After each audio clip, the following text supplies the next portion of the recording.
আগামী 17 মে বিলোনিয়া বনকর ওরিয়েন্টাল ক্লাবের উদ্যোগে অনুষ্ঠিত হতে যাচ্ছে বৈশাখী মেলা।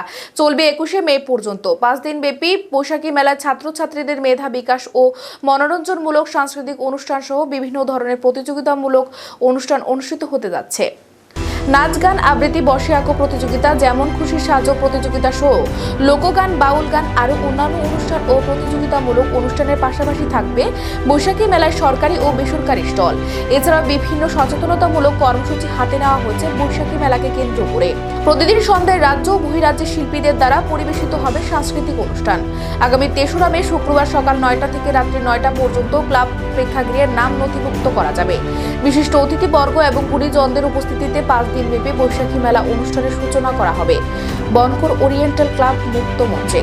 বনকর ওরিয়েন্টাল ক্লাবের প্রেক্ষাগৃহে সাংবাদিক সম্মেলনের মাধ্যমে বৈশাখী মেলায় অনুষ্ঠানের বিভিন্ন তথ্য তুলে ধরেন ক্লাব সভাপতি শ্রীবাস সেন সহ ক্লাব সদস্য বিধান বৈদ্য। এছাড়াও এদিনের আয়োজিত সাংবাদিক সম্মেলনে উপস্থিত ছিলেন ক্লাব সম্পাদক অলোক বণিক, ক্লাব সদস্য বিজয় বিশ্বাস সহ ক্লাবের অন্যান্য কর্মকর্তারা। মেলাকে সার্বঙ্গীন সুন্দর রূপ দিতে বিলোনিয়াবাসীর সহযোগিতা ও সানুরাগ উপস্থিতি কামনা করছে ওরিয়েন্টাল ক্লাব।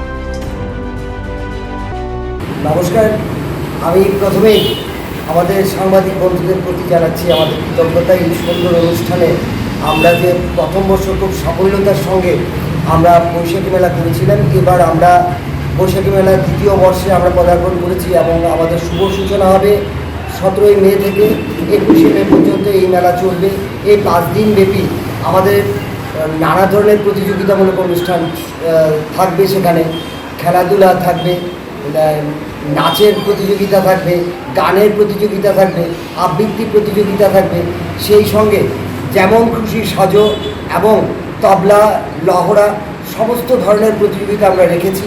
সেছাড়া আমরা 5 দিন ব্যাপী আমাদের এই সাংস্কৃতিক মঞ্চে, ওরিয়েন্টাল ক্লাব মুক্ত মঞ্চে আমরা নানা ধরনের বিচিত্র অনুষ্ঠান করব। সেখানে থাকবে জাদু, তারপর গাজন নৃত্য, সেই সঙ্গে আরও বাউল সঙ্গীত, হরবোলার ডাক, কৌতুক নকশা, এছাড়া নানা ধরনের নাচ গান এবং ভিন্ন আঙ্গিকের যোগ ব্যায়াম এবং বিভিন্ন ধরনের অনুষ্ঠান আমরা রেখেছি। বিলোনিয়াবাসীকে আমরা নতুন একটা জিনিস উপহার দিতে চাই। তাই আমি বিশেষভাবে আহ্বান রাখবো বিলোনিয়াবাসী তথা দক্ষিণ ত্রিপুরার সমস্ত জনসাধারণ যাতে এই 5 দিন এই মেলাকে উপভোগ করে, সেই আমন্ত্রণ জানিয়ে আমার কথা বলা শেষ করছি। সবাইকে ধন্যবাদ।